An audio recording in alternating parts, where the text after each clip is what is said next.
Chapter 1. Castelnau, France, September 1961.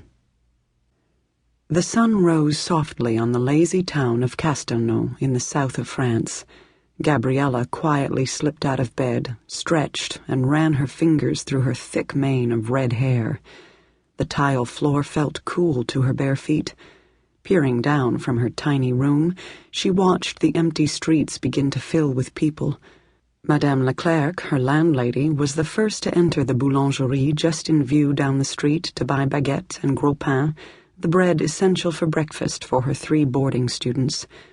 She watched a moment longer until a lanky young man in his mid-20s walked briskly up the street. There was no mistaking the next client who entered the boulangerie. Gabriella had recognized him the first time she saw him buying bread a few days earlier, from the description of the other boarders. This was David Hoffman, the university's handsome American instructor. Gabriella strained to get a closer look. Castelnau was a pleasant town, she thought as she moved away from the window. She pulled the duvet up from the end of the bed and lightly fluffed her pillow.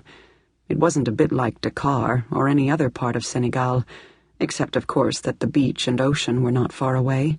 Only here it was the Mediterranean Sea. She tied back her unruly hair with a large ribbon and then washed her face in the small porcelain sink that stood neatly in the corner of the room. Opening a large oak armoire, she removed a freshly pressed blouse and a simple straight-lined navy skirt. As she dressed, she noted that the skirt hung loosely around her waist, in spite of the boulangerie's bread and pastries. She had come to Castelnau only 2 weeks earlier, excited and confident, ready to discover a new land and people. But as the days between her and her family lengthened, pangs of homesickness caught her by surprise.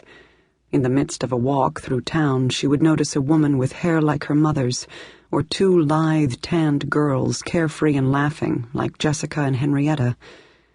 By afternoon, she knew it would be blistering hot outside, but the morning was bright and crisp, with a hint of autumn in the air. At home there would be no fall smells, and at home she would not yet be starting her first day at university.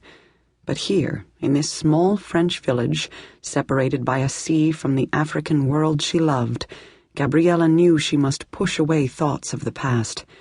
At 21, she should know that no good would come from giving in to homesickness. She reached for the large leather-bound Bible sitting on her wooden nightstand and leafed familiarly through the pages until she found the place she was seeking. 10 minutes later, as she carefully laid the book back on the nightstand, a letter fell from the Bible. She reached down and retrieved it, and as she tucked it back into the book, a line caught her eye. "I give you this cross, which has always been for me a symbol of forgiveness and love." A shadow swept across her. Instinctively, she reached to touch the gold chain that hung around her neck. Paying no attention to the cold, hard tile beneath her bare knees, she knelt on the floor and propped her folded hands on the side of the bed. She moved her lips without a sound escaping. It was only later, when she rose to her feet and smoothed her skirt, that she noticed her hands were wet from her warm tears. Gabriella finished her breakfast of bread, butter, and jelly dipped into a huge bowl of rich hot chocolate.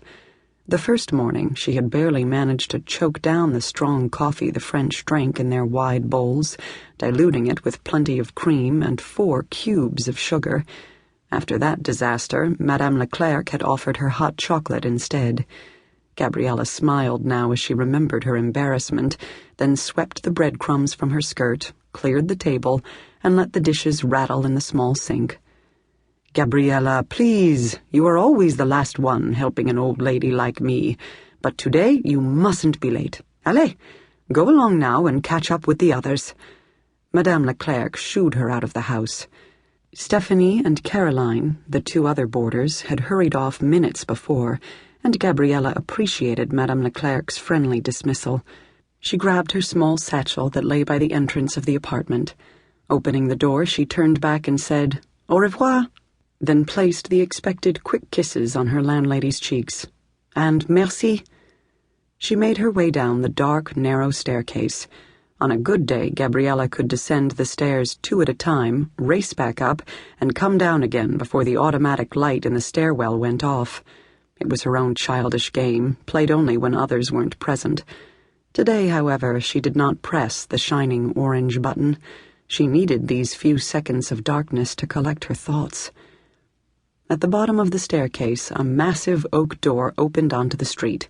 She stepped out into the sunlight and blinked. Quickly, she trotted down the sidewalk, past the boulangerie with its smells of fresh bread, past the café where paunchy men were already sipping an early morning apéritif, and women chatted noisily as their dogs strained on leashes. She liked the short walk through the village that led to the small yet imposing church of St. Joseph. The church was built in the Romanesque style and seemed to Gabriella like a benevolent father surrounding a house full of children, saying nothing but ever present and knowing. She stepped through the red-washed wooden side door and down the steps into the hollow nave, where flickering candles testified to the early morning fidelity of a few parishioners. The church was slowly filling up with young women. Gabriella took a seat on a wooden pew near the front, next to Stephanie. "You made it," her housemate said, too loudly. "I thought you'd be late." Gabriella smiled. "Fortunately, it's a short walk." "I've heard the first day is a little boring," Stephanie said. Her husky voice echoed in the hollow room. Gabriella nodded and put a finger to her lips. To keep listening to this audiobook, I've left you a link in the description so you can do it, at no cost thanks to Audible's 30-day free trial.